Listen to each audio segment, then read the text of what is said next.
Join the OurGame Supporters Club at Patreon for €5 per month to get audio podcasts of the Hurling and Football Show and much more exclusive material. Well, we would expect that to be the case in the Leinster final when Dublin meet Kilkenny at 7:30 Saturday evening at Croke Park. Like, it was interesting that Dublin just haven't beaten Kilkenny in so long. 2013 in the Championship and then 2015 in the league. So Kilkenny certainly have the Indian sign over them.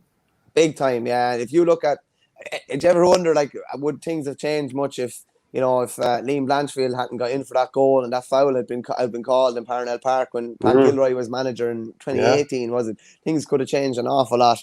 That was Kilkenny coming in after winning the league as well. All of a sudden, you feel like you have the Indian sign over them maybe a bit.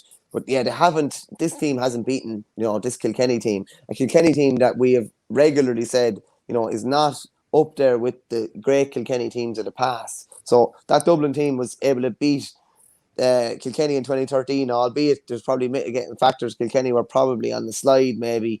But like, how much of a sign or signal would it be of, Dublin as a really, really common force if they're able to get over Kilkenny at the weekend? It'd be absolutely huge. And the nagging thing in my head, not that it's a nagging thing, just a brilliant performance against Antrim, a brilliant performance against Galway. And it's almost like, just because history suggests that they won't beat Kilkenny, that's almost why we think they won't. And maybe the fact that it looks like Eoin O'Donnell maybe won't feature unless he does an Alan Wynne Jones or something. I was only thinking about that yesterday. Like, have you ever seen anything like that for powers of recovery? It's a joke. Like, dislocated the shoulder, was it 17 or 18 days ago? All of a sudden I see him run into tackle bags with his bad shoulder at Lions training the other day or whatever. He's absolutely mad. But Eoin O'Donnell, I'm sure, was in a cryotherapy chamber and getting every bit of treatment that he could possibly get. But going to be interesting to see, like, whether he's going to play any part. I'll put it this way: him being out already, that just causes so many problems, because you're probably putting him on Kilkenny's best forward if he's fit, and if he's not fit, so many other problems kind of just start to develop as a result of him being out. Quite simply, getting the matchup wrong last year is what allowed Kilkenny to be so far in charge in that Leinster semi-final. Obviously, they went 16 points ahead. Dublin brought it back level, and then Kilkenny just got over the line towards the end. But not getting the TJ one right, that could kill the team. Now, they had James Madden on him last year, and it was a role that didn't suit James Madden. He's obviously a very good player, had a very good game the last day, even despite having, difficult times off the field with his father passing. But getting this matchup right is massive. If Eoin O'Donnell does play and he's not right, they'll probably just say, just go on TJ anyway and go for as long as you can. Like, he's physically such an imposing, dominant full-back. And no matter where TJ plays, you just put him on and say, stick to him like dirt on a blanket there. And so I'm wondering, if he's not there, who will play? And Quick one for you, but before you go into that, if Eoin O'Donnell is 50-50 and the physio says you might get 40 to 45 minutes out of him, but he could pull his hamstring and be out for the rest of the season, what do you do? Oh, I think you play him. I think you play him and just say, go as long as you can. And like, when you feel like it's either going to go, or obviously, hopefully it doesn't, but it does go at that point. Because, this is, a lot of people would say this is Dublin's one chance for silverware this year. Yeah, I wouldn't disagree with you. Like, this is huge. This would be season defining. If Eoin O'Donnell played 50 minutes and Dublin were able to get over the line, like, that would be their season made. Chances are he'd be out for the rest of the year. It's a dodgy one. I remember I had a bit of a hamstring. It was a bit of a hamstring tear, and we were playing first round of the championship. Physio said to me, you'll get 40 to 45 minutes out of it. Played the first half, felt absolutely great. 5 minutes into the second half, bang, a 2-month job, like an absolute disaster. And it's almost like, I should have went off probably 5 minutes before that, because that's when he said that's how long they get out of it. But you don't be thinking like that. But if they're able to get more than half out of Eoin O'Donnell, it means someone else is coming in, and all of a sudden the game is in a pattern already. I'm only just saying this hypothetical. He mightn't be able to tog out at all, but I think it's a very, very interesting conundrum that has probably been put to Matty Kenny this week. Yeah, and there are no easy answers. I reckon what will happen is, like last week when they weren't sure if James Madden, Michael Verney has dropped off there, but last time out when they weren't sure if James Madden was going to be playing or not, it was Sean Moran who was named in at wing back in his place. Now, Sean dropped back out of the team and Madden came in, But otherwise, I think it's going to be Sean Moran will come in for Owen O'Donnell if O'Donnell isn't fit to start. I think Sean will play wing back or somewhere in the half back line, depending on the matchups. And Dara Gray is the one that I suspect might go into the full back slot and mark TJ Reid. Because I think Cian O'Callaghan might be suited to marking, of all players, and nobody's really suited to marking the likes of Eoin Cody because he's so good. I think he might go on him and maybe Paddy Smith on Billy Ryan. I actually have a clip from the Eddie Brennan interview that I did this week. I'll just bring it up now, where he's actually talking about Eoin Cody, who's going to be a massive player. So I'll just play that. Yeah, he's a big unit. He's a big, powerful unit, and I suppose what maybe a lot of people, I'm sure most people know at this stage, the Shefflin blood there. So I think he reminds me a lot of Henry in some of his mannerisms and how he strikes the ball and that. But yeah, no, I remember talking to Jackie Tyrrell there two years ago when Mark in the county final. It was Jackie's last county final with Stevens, and he said, he kind of went from, or when they shook hands, he said to give him a rattle, and he said he bounced off him and that was maybe 2 years ago. So he said, big, strong, physical fella, well able for whatever way you want it. And I think what you're probably seeing even a little bit with Kilkenny the last day was the aerial dominance again, and Eoin Cody showed that he'll deal with that. That comes in low and tasty in front of him. But he's well able to fight for his ball. He's well able to deal with man two in and how to take the engagement that comes along.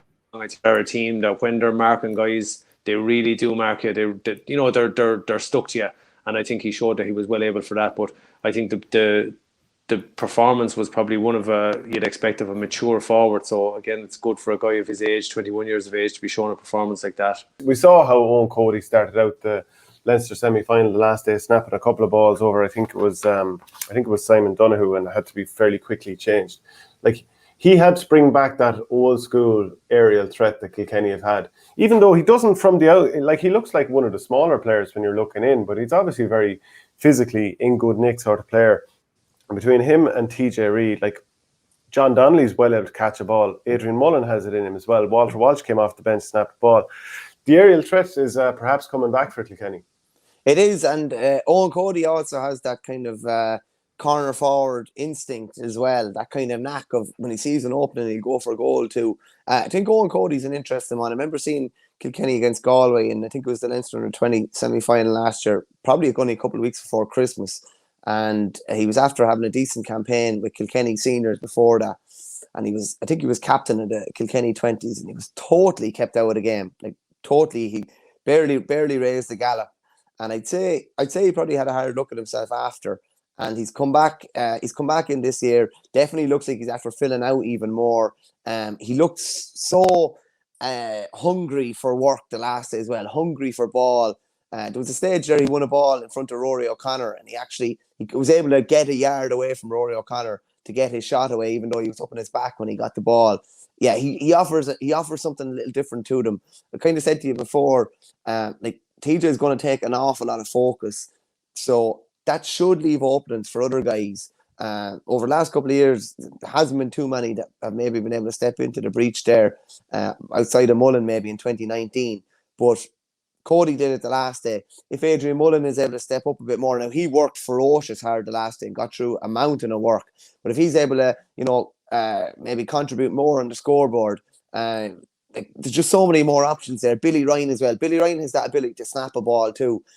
Probably a bit inconsistent, but they have lots of guys there that can snap a ball. Donnelly, I believe, had a knock coming into the game the last day.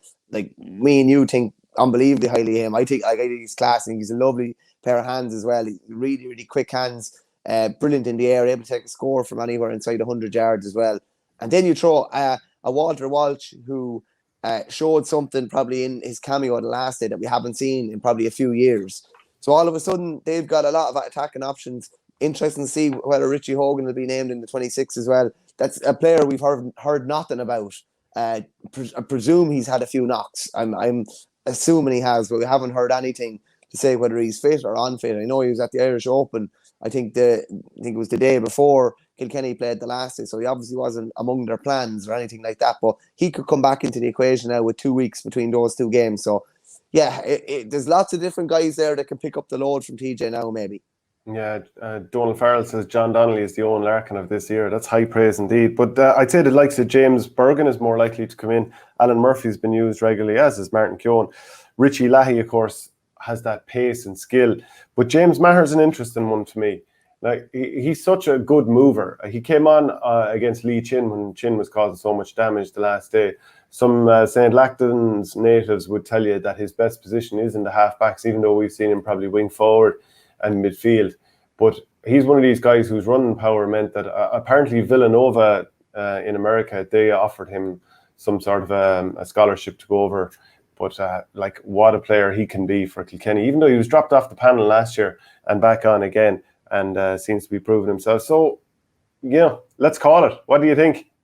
I would stick with Kilkenny, Shane, as I normally do. Been honest with you. I'm just not sure if you're looking at like what could really catch Kilkenny at the end of the championship is potentially a bit of class, or coming up against a Limerick side, or maybe a Galway side who have serious attacking firepower. I just don't see that Dublin have the firepower to beat Kilkenny. Maybe a lot of things will click and they'll be able to bang in a few goals. And the counterpoint to that, if Owen O'Donnell is missing, there is nothing sure than TJ hanging in around the square, and probably them maybe even front loading their full forward line, particularly in the opening 20 or 25 minutes, to try and take advantage of that. I think there's a couple of goals in Kilkenny, and I think there's a lot of things rosy for them at the moment. The panel must be really on point at the moment, lads. As you say, it's a great thing going into a game where James Maher could think he's going to start, Wally could think he's going to start, John Donnelly could think he's going to start, Alan Murphy, all these guys that have been, on, off, maybe in the last year or so. There's a lot of guys think they can start. They're coming in form. They've beaten a Wexford side, having overcome adversity with down a man at different stages.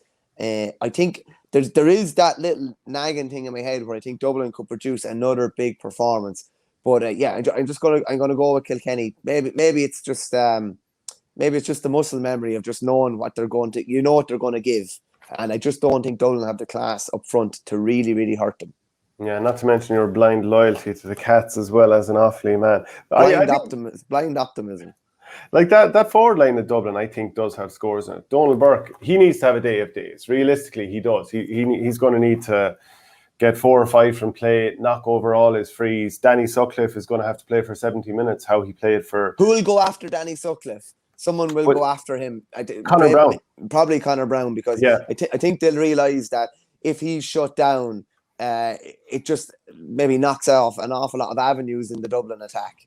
Yeah, I think Chris Crummey will spend a lot of time in between the 265s and, trying to get up and down, trying to kill lads as well. And he has to, and I mean that in a good way, and he has to try and win some puck-outs also. Because if Conor Brown goes on Danny Sutcliffe, who's very good in the air, and, people, we've talked about a few times that he likes to do this thing of swapping the hurley into his left hand and catching with his right, making it very difficult for players. Like, if Conor Brown goes on him, that means Dara Corcoran is on... assuming Dara Corcoran starts again, that he would be on Chris Crummey. And that's a very tough puck-out matchup. Both of those are, I think, for Kilkenny in a lot of ways. Ronan Hayes, I think, will be picked up by Hugh Lawler. I think most people would expect that. I think Tommy Walsh's pace at cornerback means that he might be kind of suited to Keane Boland or Keane O'Sullivan. I think he could do a decent job on either of those in a way, depending on the ball going in. But Paddy Deegan then would be marking one of the others, assuming that the matchups go that way. So then Pádraig Walsh, he's going to have to try and mark Donald Burke, but also sit off him as well and sweep in front of his full backline. I think there's enough in that Dublin attack to think they can put up a decent score. But do they ever put up a 120? Or regularly enough? Obviously, they put up a massive score against Antrim, 331. But do we feel that they can score maybe 120, 125 even in this game to get over the line? Yeah, I'm not so sure. And I know I cut you off earlier. Like, who picks up TJ if O'Donnell doesn't play? Well, I think it's Dara Gray. Okay. And I could be wrong. I think Sean Moran will come in wing back and Dara Gray will go on a man-marking job there. Okay. Dara Gray offers a lot going forward as well. It'd be interesting to see if they try and put TJ on the back foot there. He's a lovely strike from distance. He's fantasy hurling material every day of the week. And I actually went to change my team. I went to change my team yesterday, and the system was down for a minute. So I'm gonna go back because I've inadvertently got back into the equation again. So I'm definitely going to change my team. But go on. I can't see anyone, like, I just don't see anyone but Dara Gray taking that matchup. Now, I could be wrong, but it just, to me, it's the one that makes most sense. I think Liam Rush will stay at number 6. If TJ is there, did you see a big deal with Rush move out wing back? We're going to just keep Dara Gray on him no matter what? Because Dara Gray has, I'd say, more legs and versatility than probably any of the players that Dublin have in that backline. Like, he might still end up getting cleaned out. A lot of players get cleaned out by TJ, and there's no shame in that. But of all of the matchups, I think that's probably the most likely one to happen.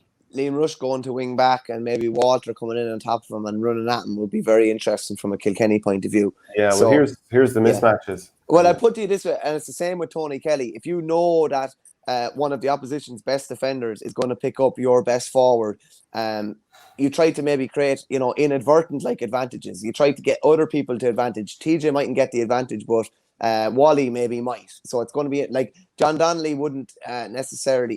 He's not going to hurt Rush for pace. He could hurt him from scoring out the pitch, all right. Whereas if Walter picks up ball on Rush and puts him on the back foot, that'd be really interesting. And I said it's great to see him. It's great to see a Walter Walsh in full flow. As long as he's not playing against your own county, is a joy to see, because he's nigh on unstoppable. And when he is his stander up, he offers something different to the table again. So yeah, I just think there's more options. I think probably the Kilkenny bench would probably edge it too. When you have the likes of James Maher to come in, he's a proper athlete. Like he's gotten a couple of crucial points in his career as well. One against Limerick at the end of the 2019 semi-final too.